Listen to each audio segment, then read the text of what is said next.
Hello, everyone, and welcome to today's webinar. Today is the Evolution Credit Card Acceptance, Fraud Prevention, and Chargeback Management. And we're happy to have here with us Jennifer Watkins, and I will tell you a little bit about her in just a minute. But I really want to say thank you for all of you that are joining us today. Some of you that are also have been on some of our other webinars in the past couple of weeks.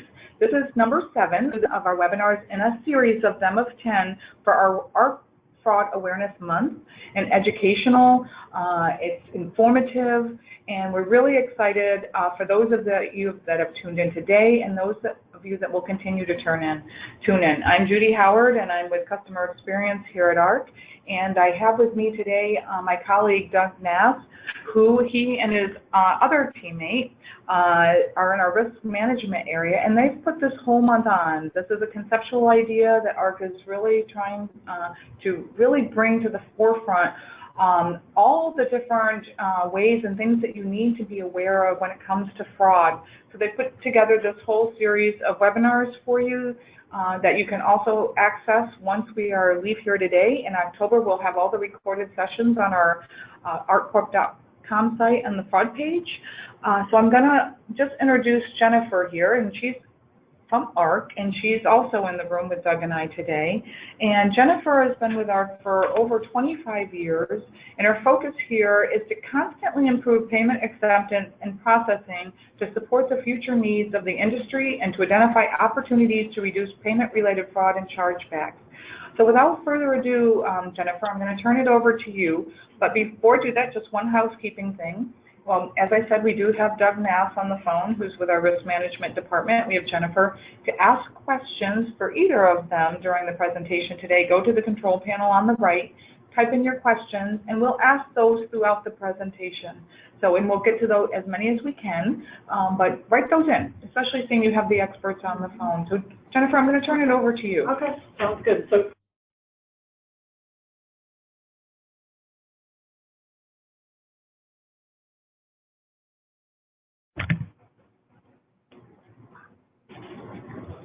I've been in the industry for 25 years, but I've been with Amtrak I was with Amtrak for about 2 years in the middle of that.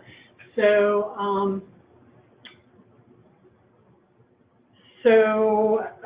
I do have 25 years of experience in the industry, but only on and off with ARC. I left, but then it was such a good place to work, I had to come back. So I came back to ARC after a couple of years. Anyway, so I'm going to talk to you about several things that are going on in payments. I'll start, and let's look at the agenda.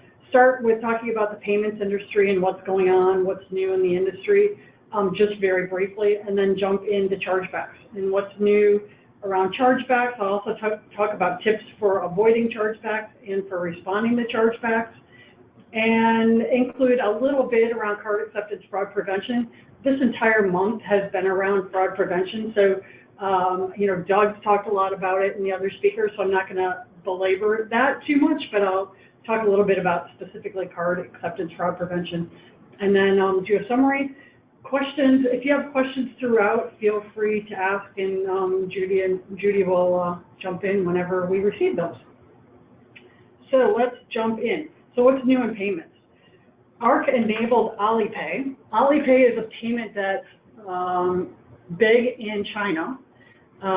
It is the second largest at this point, and the evolution of payments in China is happening right now.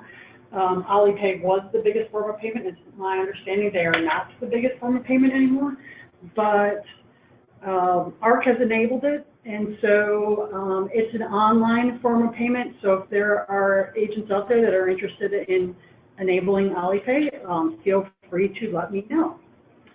Next is UnionPay, and so this is another Chinese form of payment. These transactions generally get processed through Discover, and that will be enabled the first week of December. So if there are agents out there that are interested in accepting China UnionPay on behalf of ARC Airlines, that will be enabled in early December.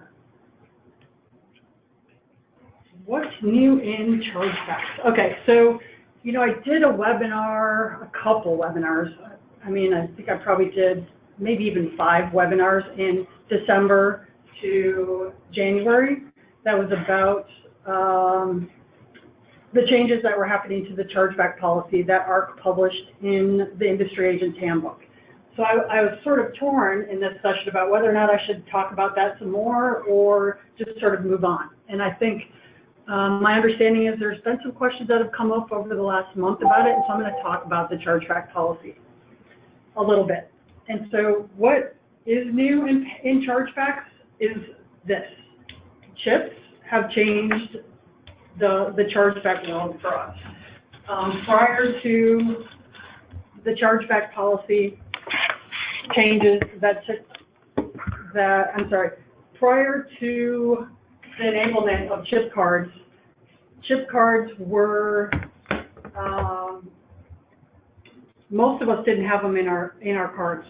And so now that almost all of them, I mean, every single one of my cards has a chip in it, they are prevalent in the U.S. And so that's what's changed the policy. And what's changed is that with a chip card, a signed and imprinted charge form no longer shifts liability in the event of a fraud claim. So that is why hold on one second, I need to advance the slide.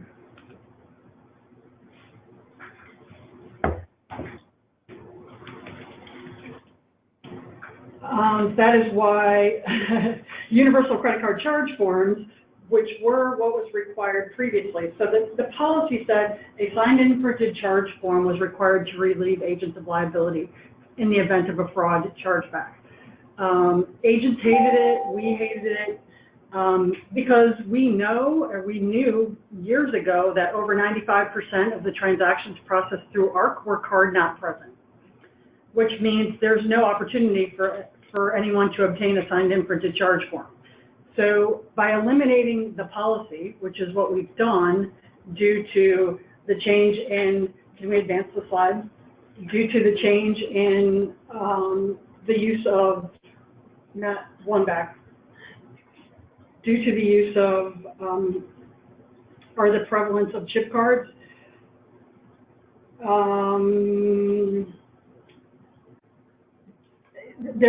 basically the policy has gone away, and now we've updated Section 6 to be best practices for card acceptance and chargeback management, along with some procedures for card acceptance and chargeback management. And so the next slide shows changes in, or shows Section 6 of the handbook.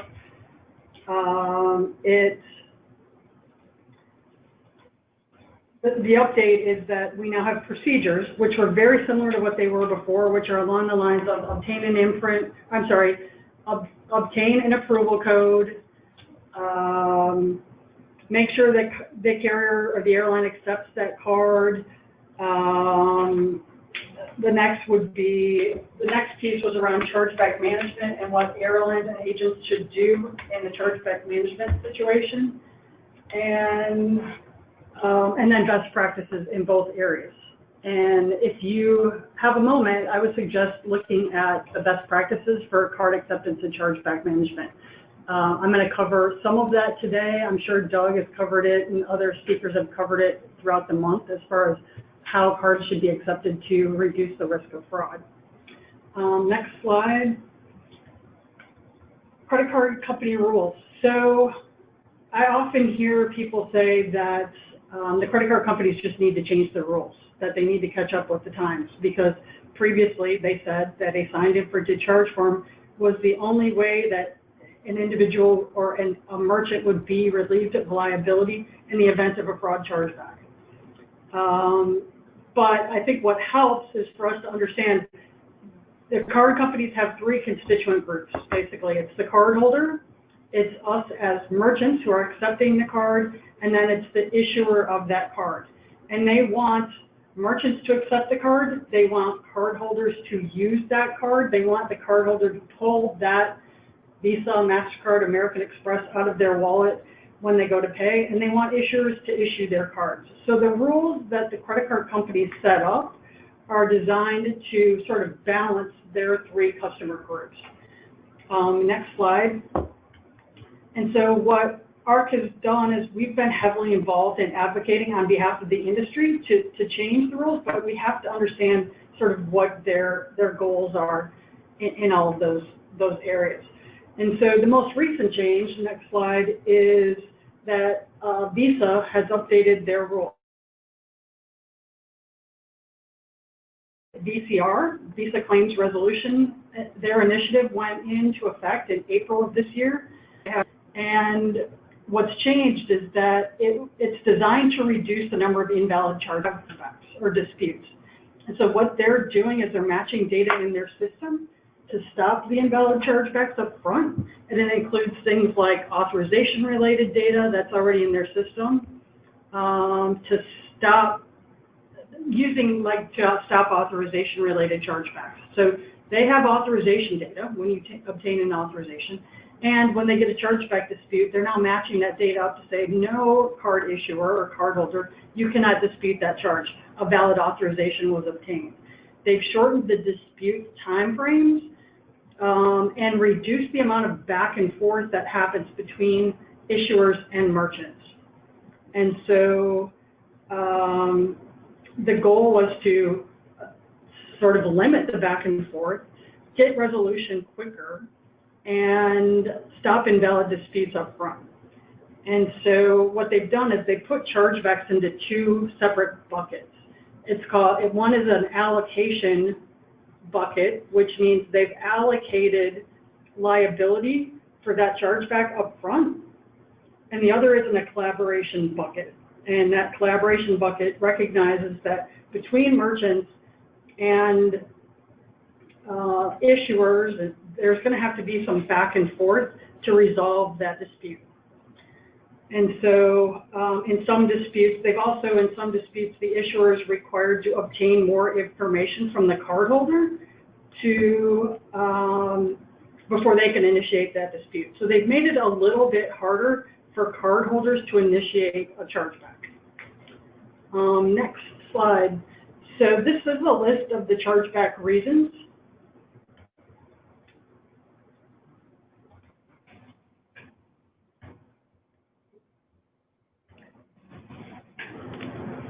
We're having a hard time moving to the next slide here. 1 second.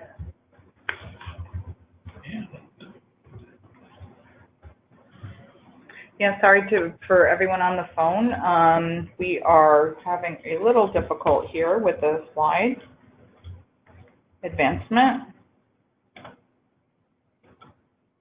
Just please give us just a minute here. 1 second here. Sorry about that.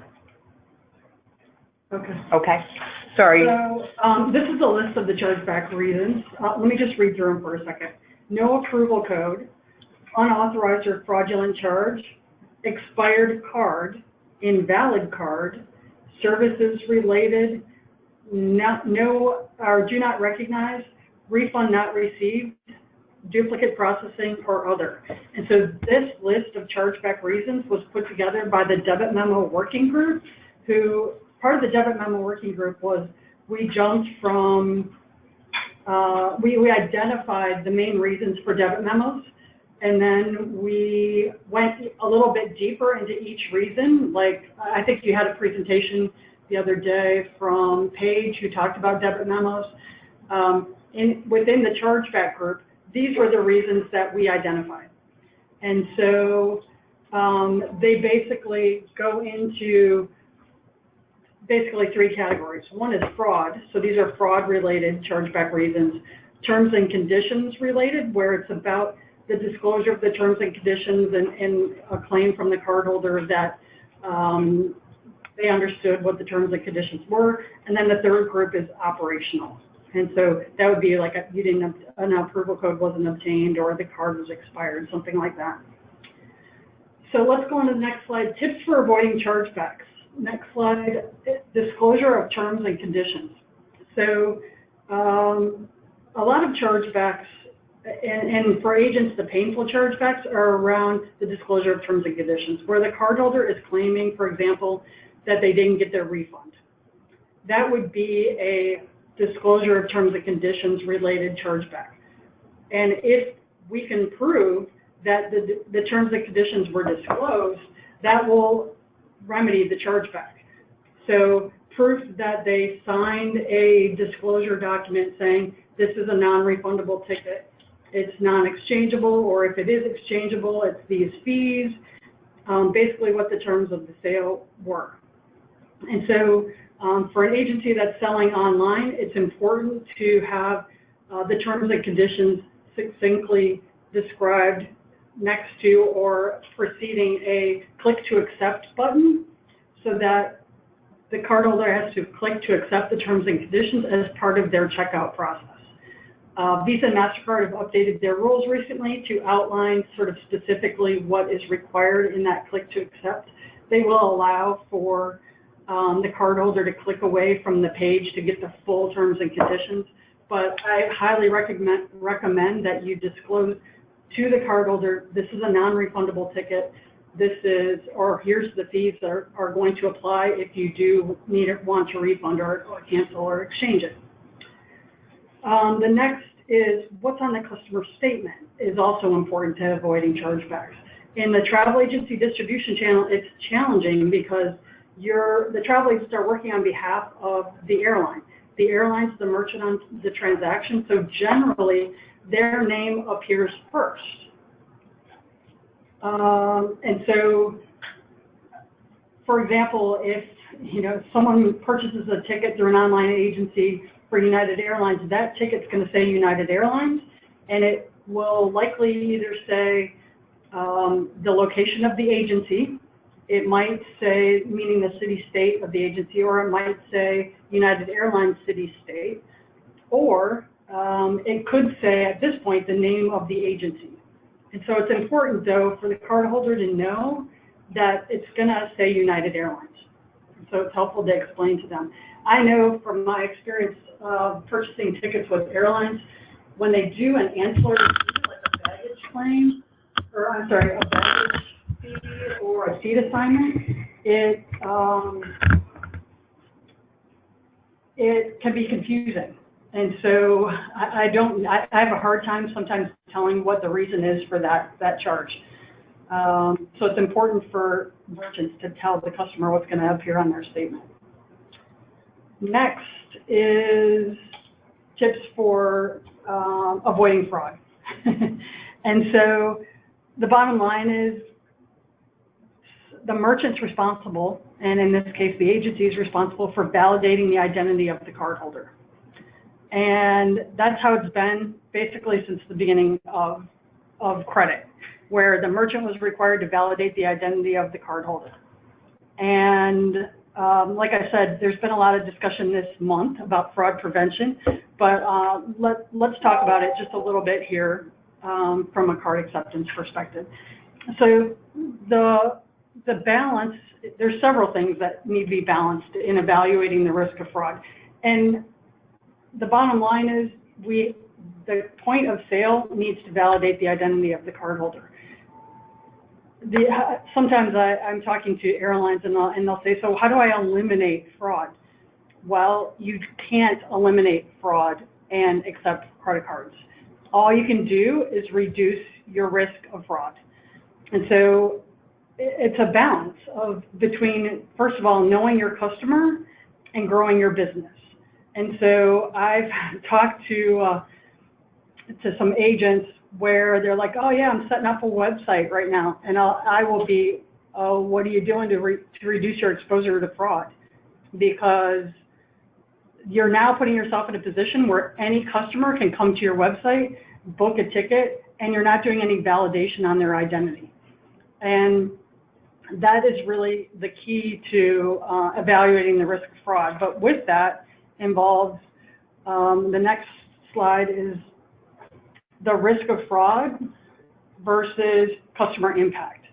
So most websites at this point, and we as cardholders in the US are used to putting in our address information and our CID, the code on the front or back of our cards, depending on what kind of card we have, to validate, as a way to validate we have the card available to us.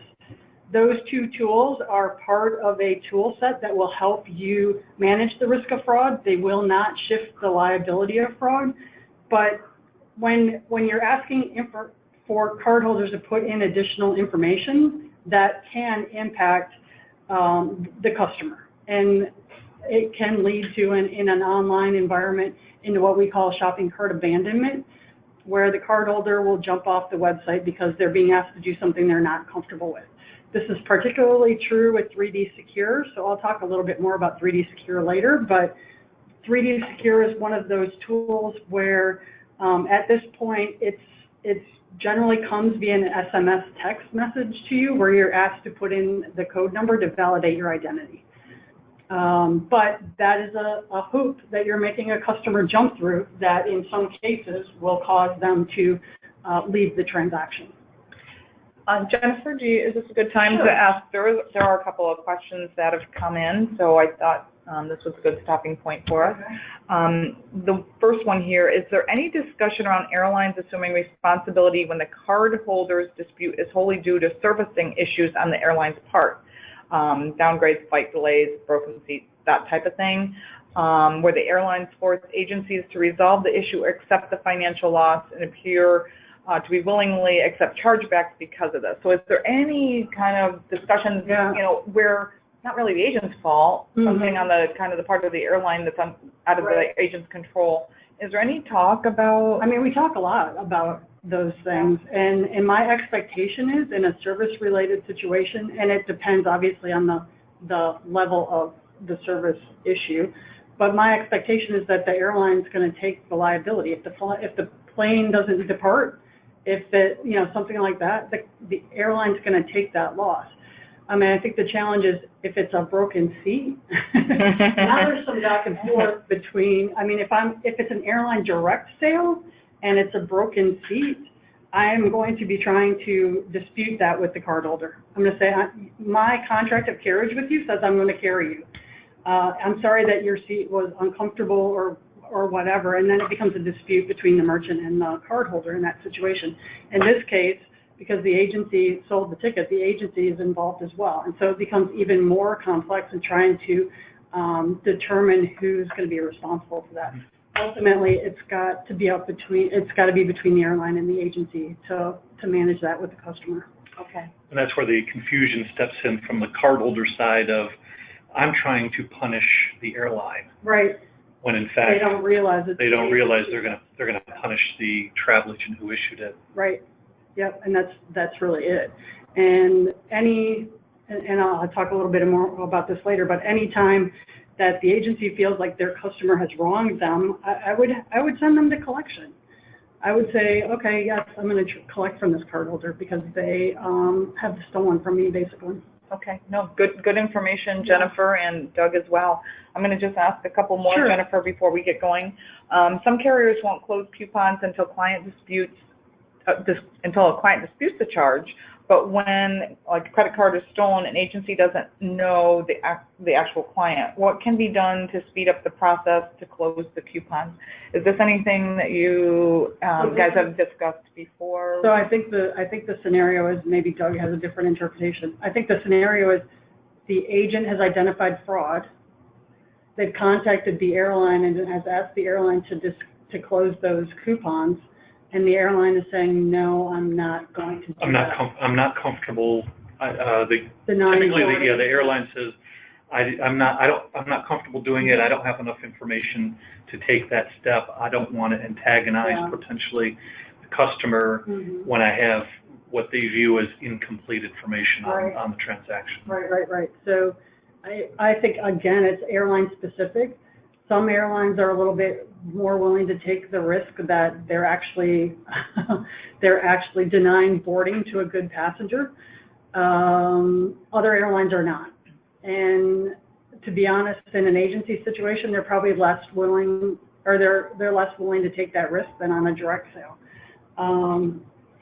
I think that's what they're asking, but and I think the answer is, again, it's up to the individual airline to determine how they're going to handle that. Okay. Some are more willing to work with agents and take on that risk than others. I would encourage agents to work with the airlines that want to work with them. And yeah, I think that's sort of where the bottom. Okay, great. And the person that asked this on the phone had come back with something else. It sounds like it might get a little bit more specific. So Jennifer and Doug, I'll probably leave this to you guys maybe to contact this agent individually after the call, just so they understand it more, we understand where they're coming from. Okay? And then just one more thing, I think that's a pretty good question. Is there any program that can an agency can implement that would validate online ticket sales to see if there is fraud, like run it through some sort of program? I'll talk a little bit more about this also.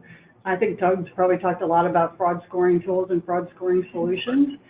I'll talk a little bit about that, but there's only one tool out there that's going to guarantee the shift in liability, which is 3D Secure.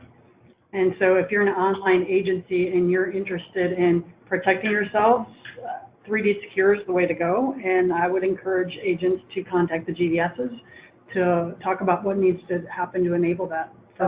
Great. But again, I will talk a little bit more about that on the next slide. Okay, great. And I know, Jennifer, you've done webinars before where we have had different partners that have talked about 3D Secure as well, right? Okay, cool. So this slide is a progression. So it starts, so this is sort of about how you put together a fraud prevention strategy. And it starts with the authorization.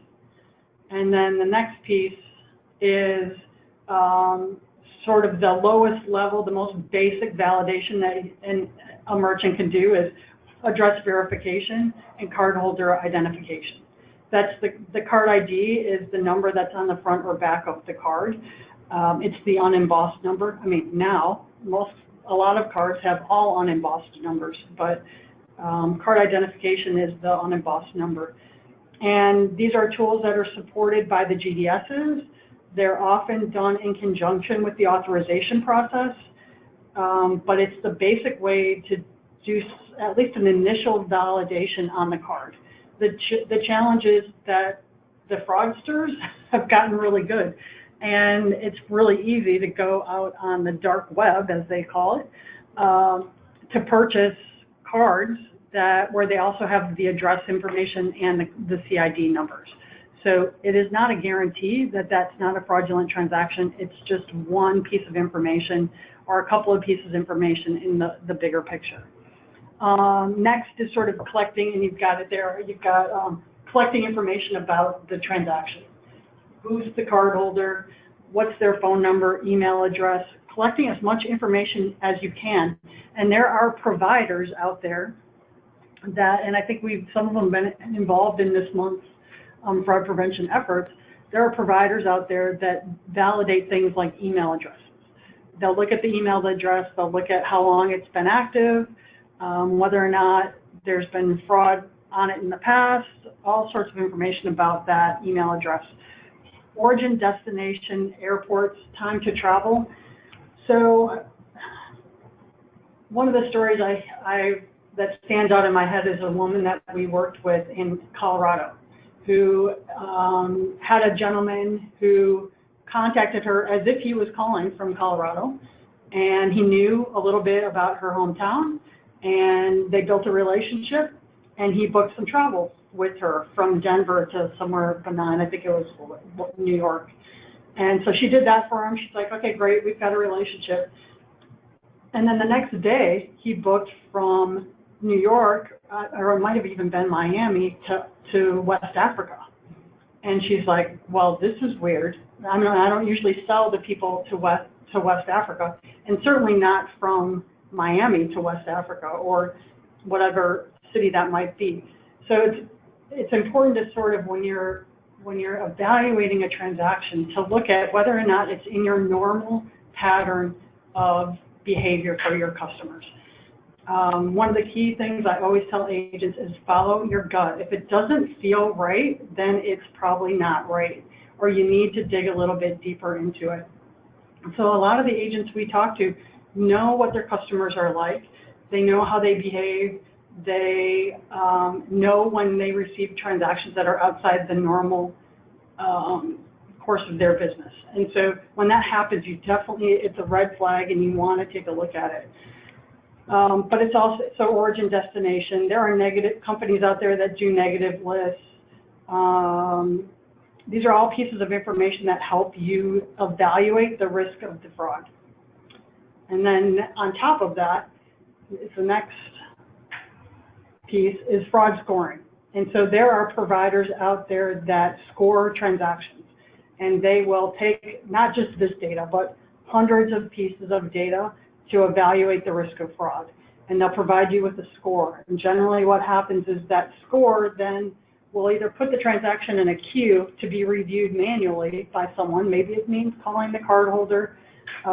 Maybe it means just doing some research about that customer before you accept the transaction. And then next, on top of that, and this is where the model keeps changing. So sometimes fraud scoring is on top of all of these things, but sometimes fraud scoring occurs before you pull in the next piece, which is to determine the IP geolocation. Is that IP address somewhere local? Device fingerprinting is what's the information about that computer that you can use to validate that that is the customer. And then behavior modeling. Is there something that's happening in the transaction that is unusual, and this is online, for that customer? Now, the challenge is, for all of these things that we have highlighted here, there are ways for the bad guys to get around it. So IP geolocation, for example, they can act like they're somewhere else. So they can basically kind of, I guess I call it spoof an IP address to make it look like they're local when they're actually in West Africa or Eastern Europe or China or wherever. So it's, none of these things on their own are the silver bullet.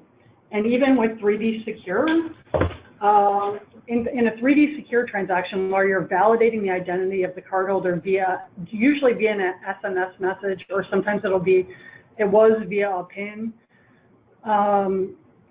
you will be relieved of liability, but I have talked to merchants that are getting the liability shift for 3D Secure, but still getting contacted by their acquirer because the fraud continues to flow through, and they still need to keep an eye on the fraud. And then on top of sort of the most recent thing is machine learning or artificial intelligence, where this data, along with confirmed fraud data, chargeback data, is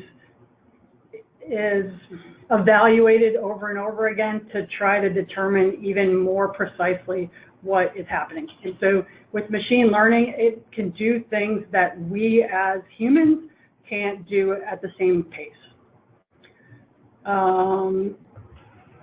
Any questions? Yeah, Jennifer, let me see if there are some questions here. Let me just take a quick look.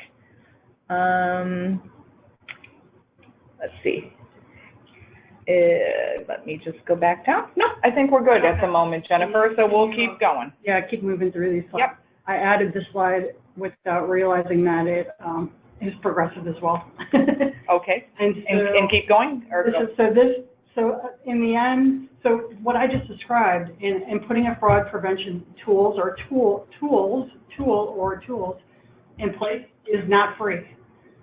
There are free tools that are available to merchants to help them evaluate risk, like the internet, but a fraud scoring solution is not free.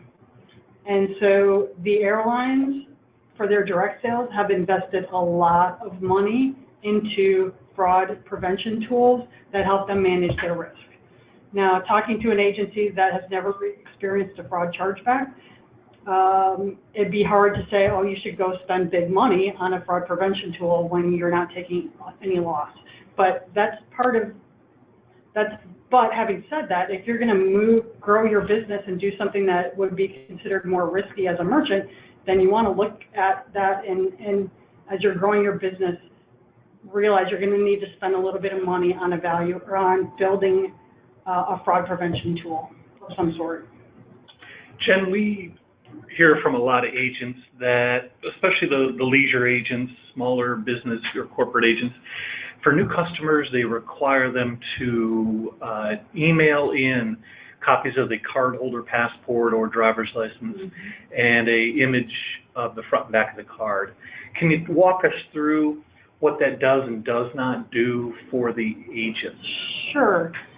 First of all, I'll just add, it increases your PCI scope.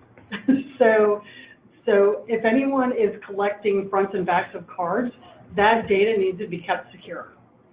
And, but having said that, there are ways to keep that data secure. So assuming that is done, there is value in collecting that information, just like collecting information about where the customer is traveling and what your history is with the customer, and hundreds of other data elements. Having data about the cardholder in the form of a copy of their card or their driver's license or passport is still it's a piece of information that helps paint a full fraud prevention picture. So it helps you evaluate the full risk of that transaction. We at ARC, and Doug and his team are really good at looking at driver's licenses and saying, this is fake. Some of them are pretty good, but they're pretty good at slipping up too sometimes, these guys. So if you really are not sure, I think I would recommend reaching out to the fraud prevention team to have them look at it. But it's it's a couple pieces of information that you can collect to help validate the identity of the cardholder. Would that type of information help in building a compelling case?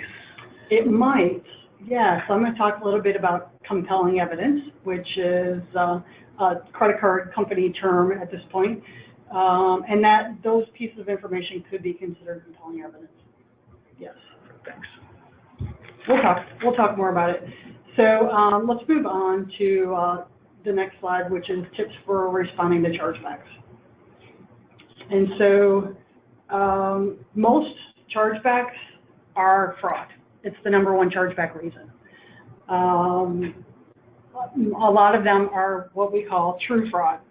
And the bottom line is on a true fraud chargeback where a card has been accepted from someone who stole someone's card and is now presenting it for payment, we're not going to be able to win those chargebacks. But moving on to the next slide. So we as customers in the U.S., as cardholders, we have the Fair Credit Billing Act, which protects us from inaccurate and unfair credit billing and credit card practices.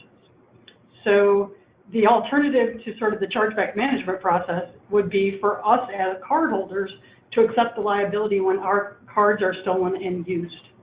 And so what we as merchants have to do is protect cardholders from their card being used without permission.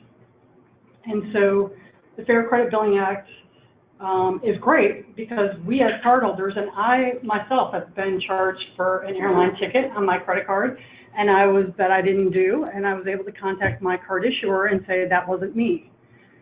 The challenge, and they took it off immediately. I think they probably looked at it and go, oh yeah, she doesn't do that, and she doesn't fly that airline, and she doesn't fly there. So yes, we believe her that she's never charged anything back before. We're going to take it off her account. Generally, what they do then, which is annoying but necessary, is they'll make me close my account and then open a new account, which makes complete sense to me because you don't know who else has got that information who could use it. So, but there's also, sort of to the next slide, there's chargeback fraud. I call it chargeback fraud. People call it friendly fraud, which occurs when I actually did participate and authorize the transaction, and then still contact my card issuer, the bank that issued my card, and say that wasn't me. And so it's also known as buyer's remorse, or if someone's had financial difficulty and they get back from their trip, then they decide that they don't want to pay for that, they can contact their card issuer and claim that that was fraud. And so when we're fighting chargebacks, we're generally fighting against those chargeback fraud or friendly fraud type situations. So on to the next, so the chargeback response. Next slide, yeah. So disclosure of terms and conditions. So I talked a little bit about this earlier. When you get a chargeback, if it's hopefully you're receiving the reason for the chargeback, so it's the airline is telling you it's for refund not received or for fraud, you can then determine the best way to move forward as far as your response. If it's a refund not received type chargeback, then proof that the terms and conditions were disclosed needs to be provided.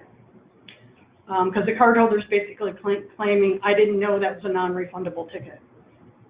So we need to prove that they did know that. And so that's why it's important to get some documentation that demonstrates that the terms and conditions were disclosed. Next is proof that the cardholder was involved. And so believe it or not, our industry is very much like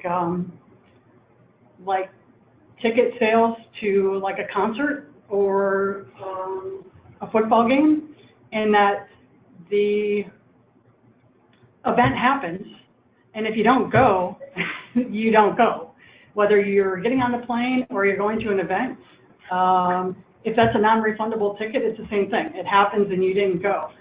And so it's interesting when we go to industry events, we often sit in groups with them because we have some of the same pain points around managing chargebacks.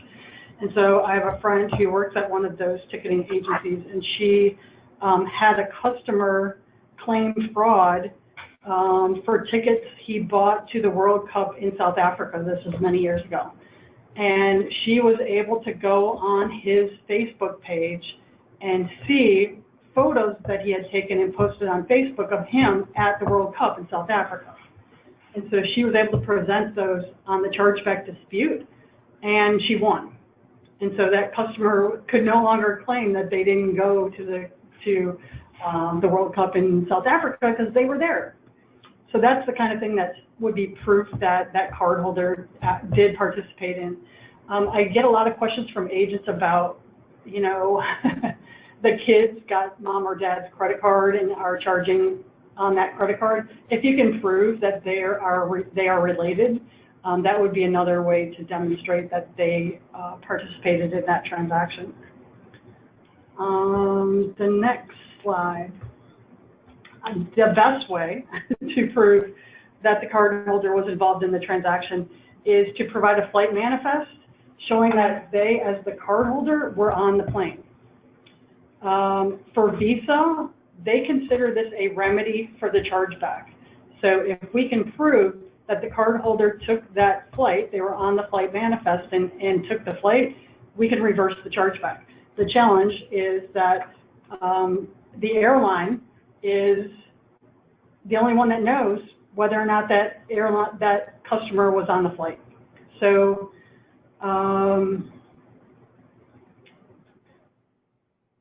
because the agency just doesn't know. You might see that it was used, but you won't know if it was used in an exchange or if it was actually flown.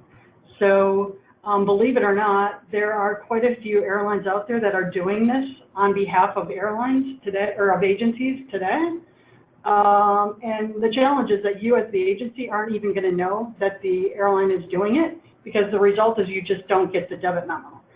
And actually last year at Travel Connect, we recognized United Airlines, the chargeback management team, as the airline representatives of the year, because they have done such a good job at representing transactions on behalf of travel agents and supporting the travel agency channel that way. So it's tough because the card brands do not provide the cardholder name on the chargeback. And so they're often just required to provide a response to every single fraud chargeback and hope that the cardholder is in that list of names. That is definitely a challenge, and it's something we're working with the card brands to advocate for. Next, so responding to chargebacks. When you get a chargeback or a chargeback debit memo, as long as the airline's willing to work with you to dispute it, first thing you want to do is first see if the transaction was refunded. If it was, then you need to respond back to the card company and say, this was refunded already. That will be a big help. If we don't, then the cardholder got the refund and they got the chargeback, and now they've got the money twice. And we absolutely want to make sure that that's not happening. Number two, contact the customer. So many agents I talk to, the challenge is they go to contact the customer and the customer is not available. And so if you're unable to reach the customer, that could be a sign that it was true fraud, in which case there's not going to be anything that you can provide to win that chargeback. But the first thing you want to do is contact the customer. It's also that the customer may just not have recognized the transaction, and getting a call from you who they purchased the ticket from will help them go, oh yeah, okay, I get it. Or they're saying, well, I didn't get good service on that airline. That customer doesn't realize that you're the one that's actually going to take the loss for that behavior. So working with them as your customer, they may be willing to go back to their card issuer and say, I want to rescind that dispute. Having said that, you do not want to rely on them to do that when they say they're going to. We have it happen way too often where the customer says, yeah, I'll contact my card issuer and I'll rescind that chargeback, but then they don't. And then the chargeback sticks and the agent's left with the liability. If it's true fraud, then you want to evaluate what you're doing to prevent fraud. Whatever your fraud scoring tools are, whatever parameters you have in place to identify fraud, you want to evaluate those and make changes so that next time you get that type of transaction, you can stop it. Number four, put together a response. Proof that the cardholder took part in the transaction. Do they live under the same roof with the passenger? Did they update their Facebook page with their travel plans? Proof that the true cardholder authorized the transaction. It's kind of the same type of information. Copies of tickets or details of the itinerary. If you can show that you provided them the terms and conditions of the sale, that's going to be helpful. Or any other compelling evidence. And so compelling evidence has become a term that the credit card companies use as evidence that the cardholder actually took place in the transaction. And it wasn't until probably 2 years ago that compelling evidence became part of the conversation where the industry, whether it's the airline industry or other merchants, are providing documentation that's pretty compelling that that cardholder was part of the transaction and that they should not be allowed to charge that back. And so so finally, if the chargeback doesn't get reversed, next step is to take the cardholder to collections. They have stolen from you. That cardholder has stolen money from you, just like shoplifting. If they actually took that trip, and then came home and decided they didn't want to pay for it, they have stolen from you, and they need to be taken to collections. Next, we'll talk a little bit more about compelling evidence. So email correspondence with the customer. If you can provide email correspondence and the card company gets that documentation and they can see that that email address is the same as the email address they have on file, that there was a back and forth over the transaction, that you disclose the terms and conditions, that's pretty compelling. Evidence of the relationship between the cardholder and the passenger, also compelling. Is that person living under the roof? Is it the ex-girlfriend? Is it the ex-wife? Whatever, however you can tie them together, that relationship is helpful. Photographs or social media. We had another merchant one time share a story about how they were an online retailer and I think they sold lamps or like chandeliers, and the person had posted a photo of the chandelier. And it's like, well, there it is. That's pretty compelling evidence. Valid driver's license or passport. So to Doug's point earlier about the value in that information, if they're valid driver's license and passports, that is compelling evidence. If it is a counterfeit driver's license or passport, that's not going to do it, obviously. But you want to make sure they're valid. Evidence of other valid charges. So if you've had a relationship with this agency in the past, with this individual in the past, or you've sold them something else, you booked a hotel, they didn't charge that back, is there some other evidence that you have a relationship with this individual? Flight manifest, we talked a little bit about that, would be considered compelling evidence. for Visa, MasterCard, and Discover. MasterCard, Discover, and Amex. For Visa, they consider it a remedy, meaning it will automatically reverse the chargeback if the cardholder can be proved to be on the plane. And then an imprint of the card with a signature. Still a best practice, even though it's no longer a remedy for the chargeback, it's still a best practice. If you have people coming into your agency, get an imprint of their card and have them sign it. I mean, it's pretty simple. It's going to help protect you, potentially. At least it will be compelling evidence. And so just summary before we go to questions, validate the identity of the cardholder. The best way to reduce chargebacks is to reduce your fraud. And so that's kind of what this whole month is about, is reducing fraud, and why we at ARC feel it's so important to do education around fraud prevention. That's how we reduce chargebacks. Making sure that the customer knows what's going to appear on their statement. It's going to say the airline, followed by maybe the agency name. For American Express, they're pretty good at showing the agency name. And then clearly communicating the terms and conditions, letting them know this is a non-refundable ticket, that it's non-exchangeable, or if it is exchangeable, there are fees associated with it, and what the cancellation policies are. And so that's all I have. Okay, great, Jennifer. Thank you. A lot of great information given. And, you know, fraud is, obviously, that's what this whole month is about. It's a fraud. It's a very scary thing. It's a complex thing. It's hard to detect. It's where, you know, the responsibility lies in all of this. And so thanks for all of this really good information of how our agents can kind of try to protect themselves or where they can't, you know, or what they can provide for proof. So this is all really good information. So thank you so much on that. We have a couple of questions here. Some of it's around 3D Secure.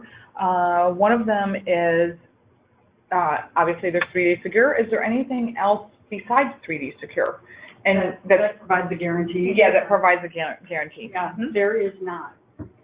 And this is the challenge for any merchant, whether it's an airline for their direct sales or any other merchant. If we were a merchant that was selling merchandise, you could provide proof that the goods were delivered to the address of the cardholder, but when we got rid of e-tickets, we no longer have the ability to do that. So there's no longer anything that 100% guarantees that the shift for liability in a fraud situation is going to go from the merchant to the issuer. 3D Secure is what is sort of the next step. And what we need is for agents to be reaching out to their GDSs and talking to their GDSs about 3D Secure and how they can enable it, because it has to be part of the transaction. Okay. And Jennifer, there's a couple questions that have come in to just take a step back. Can you just give a quick definition of what 3D Secure is? Yeah. Okay. That might be helpful. Yeah, 3D Secure. Each card brand has their own flavor of it, but it's all the same. So EMV Co. Developed standards for the industry. And so Visa calls it verified by Visa, MasterCard calls it MasterCard Identity Check. They used to call it Secure Code. Amex calls it Safety. Amex has been pretty open about how they don't actually support 3D Secure in a third-party card acceptance environment like the agency channel. So it's not going to work for American Express, at least now, but we're trying to talk to them and work with them on that. And Discover has Identity Check, they call it. No, it's not. Protect By is Discover's. So they each have their own flavor of it. And I use it. I've never actually registered to use it with my card, but it happens all the time. Like if I try to log into my bank account from a computer that they don't recognize, they will send me a text message to my phone and say, put this this number in to validate who you are. That's 3D Secure. It's the same standard that the card brands use. Traditionally, it's been most merchants in the U.S. and the airline merchants have over the years, like they'll enable it, they'll disable it. Same with the online agencies, because it's been known to cause shopping cart abandonment, where the customer gets out of the transaction because they don't know what that is and they're not comfortable with it. In Europe, it's really prevalent. in the U.S., we are not using it at the same level. EMV Code just published 3D Secure 2.0, which is better at providing information to the card issuer to validate the cardholder without having to challenge them with a password or a SMS text message. So 2.0 we think is going to be better. Okay, and just again in that vein of 3D Secure, there's many companies out there that offer it. Is there one that's better than the other? And we probably can't say that, well, but I mean, I'll put it out there. The only one that I really know of, and it's funny, I was talking to my Visa colleagues, is Cardinal Commerce. Cardinal Commerce has been the leader in doing 3D Secure authentication. So that's where they will work with the online entity to do the authentication from the website to the bank of the issuer. And so Cardinal Commerce has been sort of really the leaders in that area. Okay, great. No, thanks, Jennifer. And this question has come in, so let me see if I'm asking it correctly.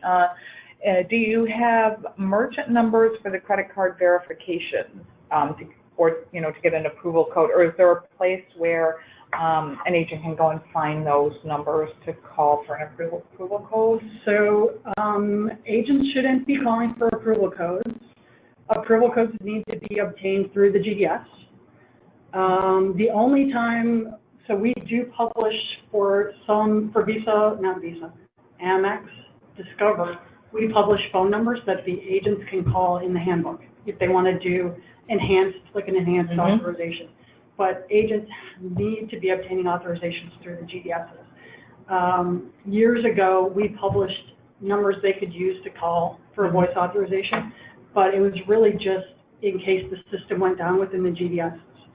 But the GDSs have assured us that they have the redundancy and things they need in their system to avoid that type of situation. They have 100% uptime, they're telling us, so agents should never have to call for a voice authorization. So that's a really important point. Yeah. If you take anything home away from this webinar this afternoon, that's a really important one. Yeah, don't. Yeah. And never take an authorization code from a customer.